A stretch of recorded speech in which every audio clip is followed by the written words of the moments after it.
6개월 뒤에 평가받겠습니다. 돈을 어떻게 버는지 제가 보여드릴게요. 주도 산업이 뭔지 알고 모르고 자기가 이런 경쟁력을 만드는 거예요. 그 일본 경기 네. 이야기 좀 해볼게요. 왜냐면 그 오랫동안 씨앗을 뿌렸던 아베노믹스가 이제 조금씩 이제 발현이 되면서 일본 경제는 조금씩 나아지고 있잖아요. 특히나 물가 상승률이 이제 2%대, 3%대 또 1월 뭐 물가 상승률은 거의 뭐 한 4% 가까이 나왔다고 하고 그 물가 오르는 게 일본에서 느껴지세요? 눈에 느껴지죠. 더군다나 물가 상승과 동시에 예. 지금 쌀 품귀 현상이 일어나가지고 네.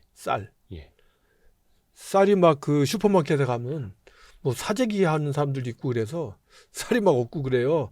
그래서 요즘 일본 뉴스, 일본 정부의 하나의 테마가 그거잖아요. 그 농림수산 대신한테 그 쌀 비축미를 내놔라. 그랬더니 처음에는 그 안 내놓고도 해결이 된다. 지금 사재기해서 그런다. 뭐 이러다가 이제 비축미를 내놨어요. 네. 내놨는데도 쌀값이 안 내려가네. 아니 근데 일단은 쌀값이 왜 그렇게 오르는지부터 좀 설명해 일단 주세요. 첫 번째 근본적인 이유는 네. 쌀 소비량이 우리나라도 마찬가지지만 그 쌀 소비량이 계속 줄었잖아요. 그렇죠. 쌀 소비량이 계속 줄으니까 일본 정부가 경장 면적을 줄이는 정책을 피죠. 네. 그래서 줄이면 보조금 주고 휴경하면 돈 주고. 근데 대한민국 똑같더라고요. 그걸 계속 하다 보니까 이제 쌀 농사를 해서 쌀을 짓는 논이 엄청 줄어드는 거예요. 기본적으로. 그래서 적어. 그럼에도 불구하고 사람들이 쌀을 먹기보다는 그죠? 뭐 밀을 먹는다, 국수를 먹는다든지 빵을 먹는다든지 이런 사람들 늘어나서 그럼에도 불구하고 쌀은 계속 수매를 했었어야 됐었어요. 네. 그러니까 쌀이 남아돌았죠, 계속.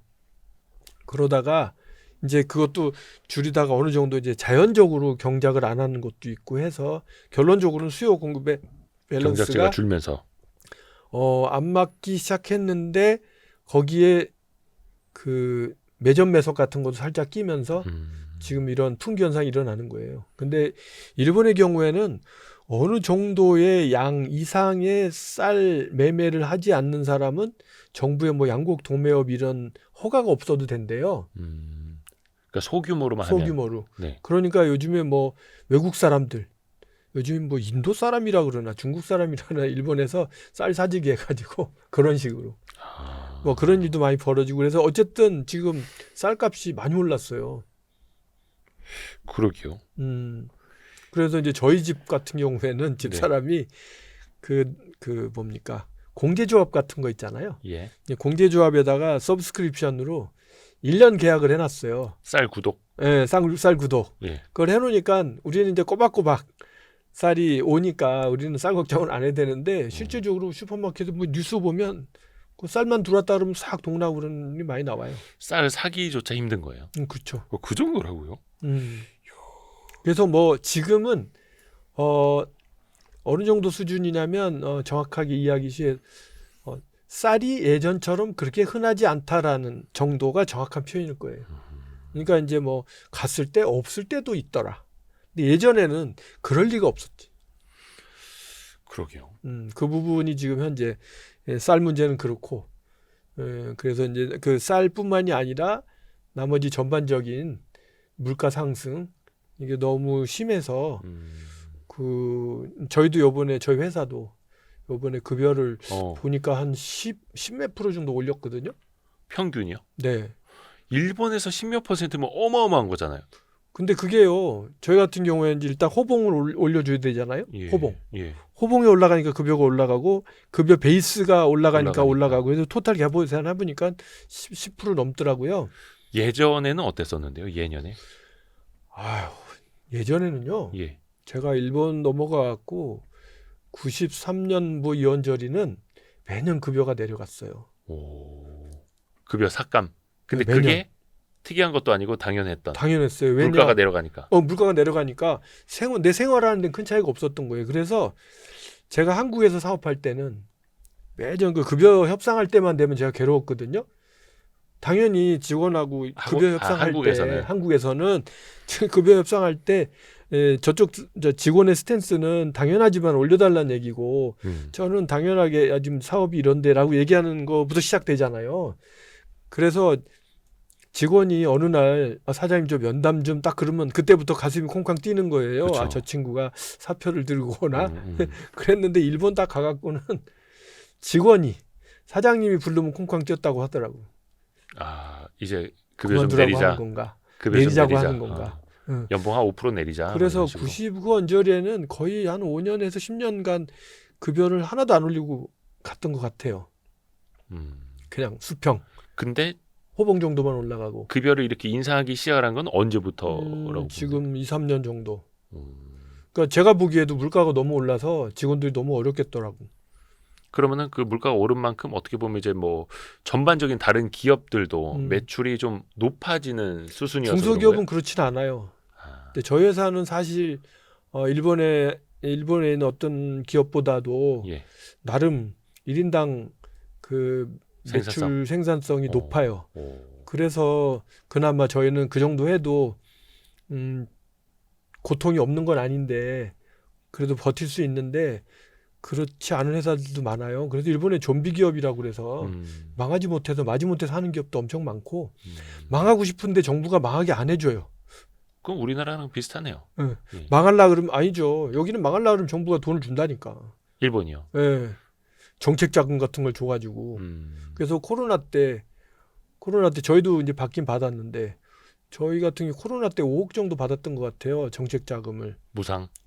아니 무상은 아니고 무이자. 무이자 대출 같은 거요. 무이자 대출을 네. 5년 거치. 그래서 지금 상환하고 있거든요. 근데 그거를 못 갚는 회사들이 막 나오니까 그러면 몇 년이면 갚을 수 있냐.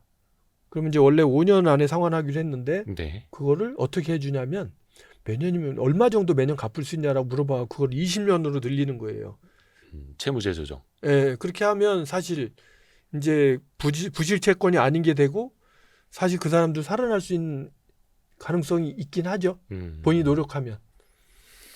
근데 대부분이 그런 회사들은 노력하기보다는 그럼에도 불구하고 망하는 케이스가 많죠.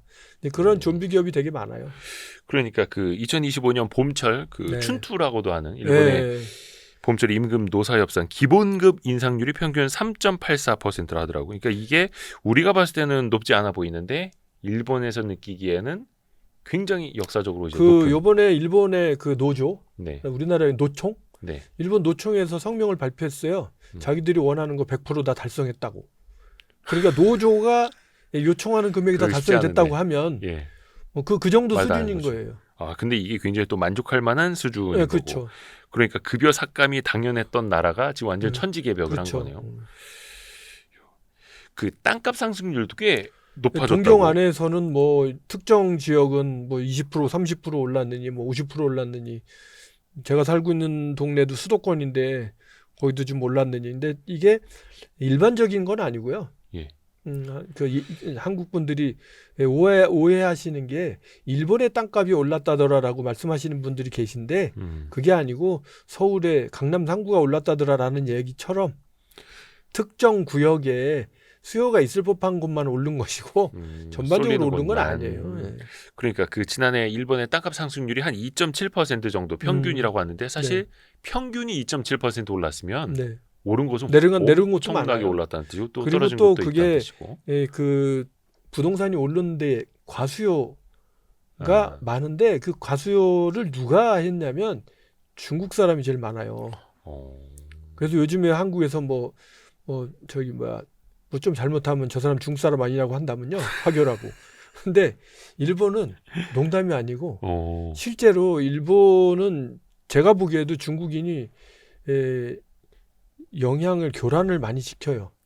그건 무슨 의미냐면 일단 중국이 시진핑 정권 하에서 본인들이 두렵고 어려울 거 아닙니까?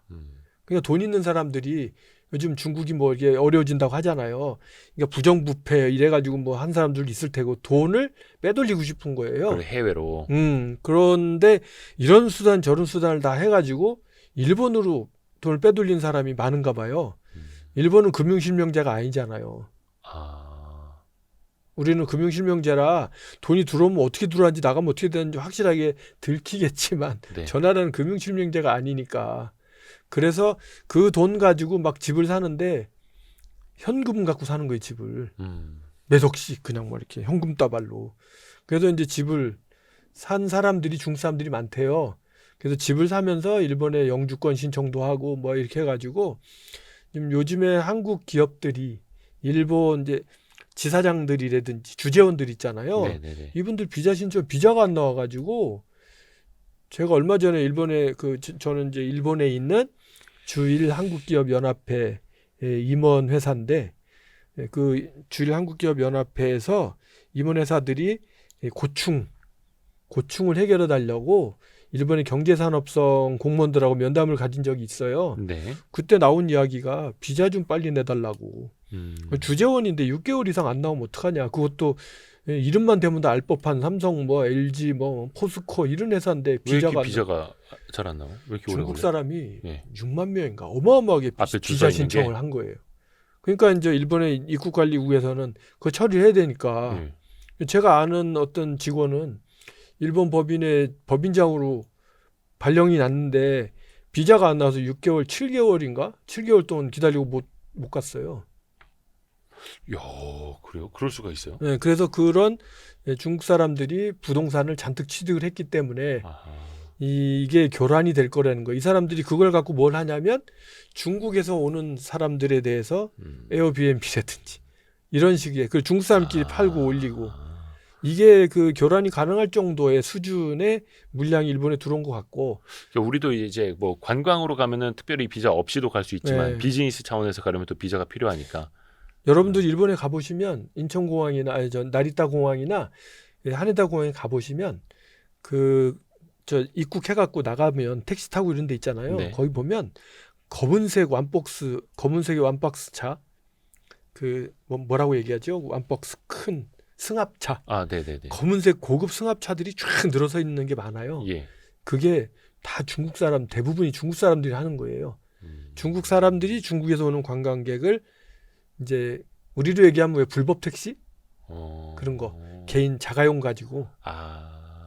그런 거에서 뭐 단속하기도 하는데. 그러니까 이제 중국인들이 부동산 투자해서 그거를 중국인에게 에어비앤비로 렌트해주고 중국 사람들이 불법 택시 가지고 중국 사람들 태워주고. 그러니까 어떻게 보면 예전에 뭐 제주도에서 일부 그런 사례도 있었긴 했습니다만 대한민국의 제주도에서 벌어졌던 일이 일본의 홋카이도에서 벌어지고 있는 거예요. 거기에 지금 중국이 투자한 자본 안에서 중국인들이 먹고 마시고 쓰고 뭐 하고 동네 돌아가고. 전체를 막 통째를 막 사고 해가지고 이제 스키 리조트 같은 거 M&A 해가지고 그래서 이제 요즘 일본에서는 외국인이 부동산을 사기 어렵게 하는 법안을 만들기도 하고. 근데 그거는 이미 어느 정도 표현이 좀 그럴 수 있겠습니다만 점령당한 제가 이후에 보기에는 상당한 영향을 미치고 있다고 봐요. 그게 또 가격에도 또 많이 반영이 된 거고. 그래서 우리는 뭐 지혜로우신 어르신들이 예. 이제 저 같은 사람이나 이렇게 이름이 좀 성씨가 특이한 사람은 죄다 하교라고 하시고 그런 지혜로우신 어르신들이 경각심이 높기 때문에 우리나라는 그러한 일까지는 발전하지 않지 않을까.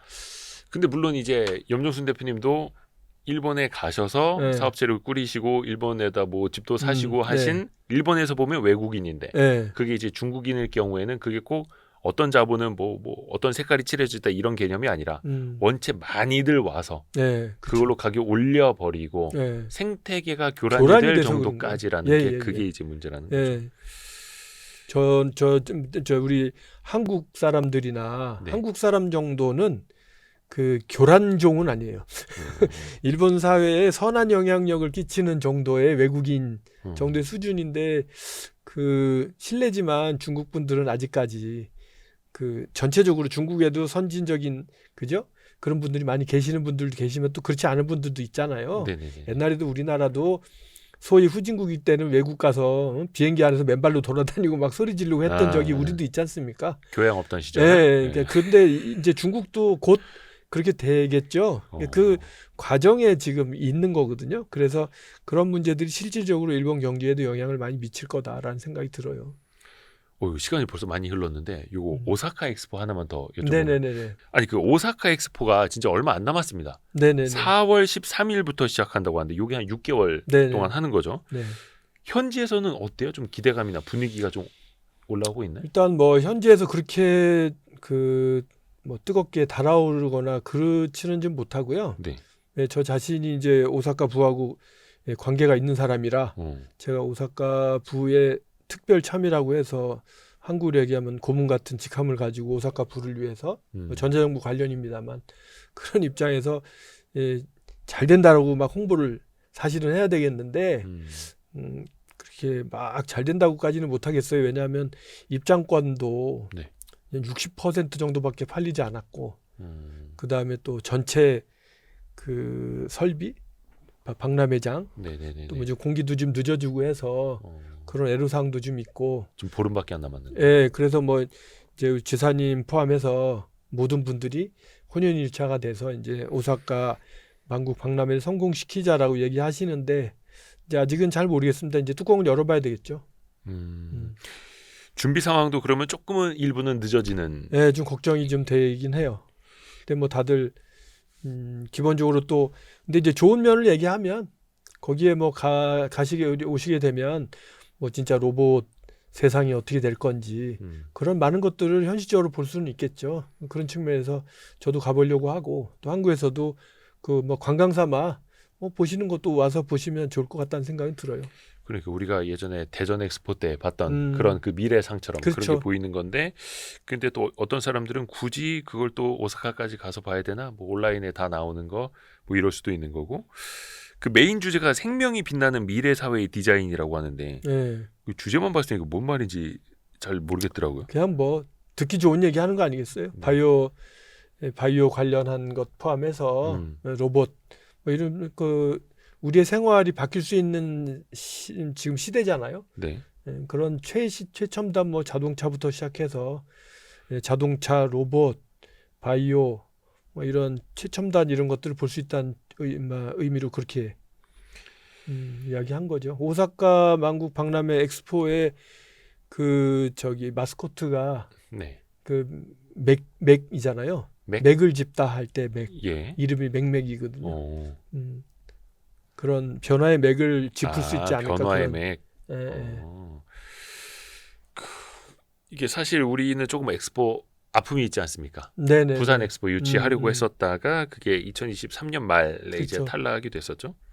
잘 됐으면 이제 2030년 부산 엑스포가 될 뻔도 했었는데 부산 엑스포 탈락한 걸 일본에서 또 어떻게 봤을지 또 우리 입장에서 보면 또 어떤 분들은 야, 차라리 탈락한 게 잘 된 거야 또 이렇게 보시는 분들도 있고 근데 또 이제 오사카 엑스포 나중에 이게 흥행이 어떻게 됐는지에 따라서 또 우리의 그렇죠. 생각이 또 달라질 수도 있잖아요. 일단 지금 현재 일본의 분위기를 봤을 때 올림픽처럼 막 그런 끓는 분위기 이런 거는 없는 것 같아요. 그러니까 예전에는 엑스포 그래도 막 그랬었잖아요. 분위기가 뜨거워지고 그랬는데 네. 그런 건 별로 없는 것 같아요.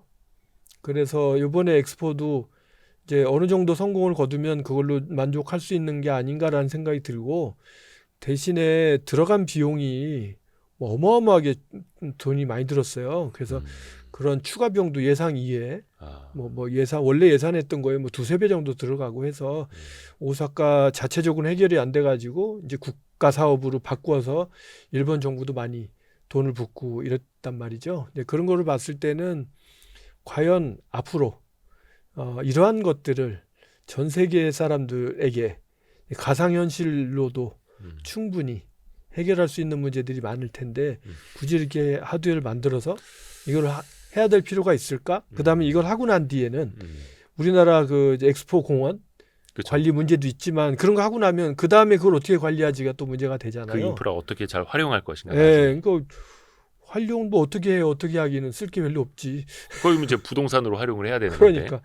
그런 측면에 봤을 때는 그 기본적으로 뭐 부산 엑스포가 어떻고 오사카 엑스포가 어떻고 이런 걸 떠나서 엑스포라는 것 자체가 크게 의미가 없어지는 게 아닌가라는 생각을 저 개인적으로 하게 되네요. 가상현실도 점점 더 현실화 될 거 아닙니까? 그렇죠. 현실 같은 가상현실 볼 수 있을 거 아니에요. 디지털 트윈 같은 거로도 그렇고. 근데 그 정도 돈을 들여서 할 필요가 있을까? 근데 사실 일본은 좀 운이 없었던 게 지난번 도쿄올림픽도 네. 팬데믹 당시에 이제 진행이 코로나. 됐던 거라 2020년에 못하고 네. 21년도에 했는데 그 관중이 없는 경기도 많았고 그렇죠. 세계인들이 또 잘 많이 가지도 못했고 그래서 도쿄올림픽도 사실상 좀 망했고 오사카 엑스포는 어떻게 될지 모르겠네요. 하여튼 요게 어떻게 되느냐에 따라서 부산 엑스포에 대한 역사적인 우리의 또 뭐라 판단이 좀 달라질 수도 있을 것 같아요. 부산 엑스포는 다 잊어버린 거 아니에요? 그러니까 예. 그 부산 엑스포 유치 못한 쪽도 잊어버리고 싶을 거고, 아, 그다음에 뭐 유치 안 되는 게 더 낫다라고 생각하는 쪽도 아. 다 지나간 일인 거고. 근데 또 우리나라에서는 지금 보름 앞으로 다가온 음. 일본의 오사카 엑스포 열리는지도 잘 모르시는 분들도 사실은 또 네, 그렇죠. 많고. 그만큼 이제 예전 같지는 않다는 거죠. 오늘 또 입체적으로 또 다양한 이야기, 또 어떻게 보면 제 생각의 간극도 많이 또 좁혀졌고요. ecorporation.jp 염종순 대표님이었습니다. 감사합니다, 대표님. 예, 고맙습니다. 고생했습니다. 아유 고생했습니다.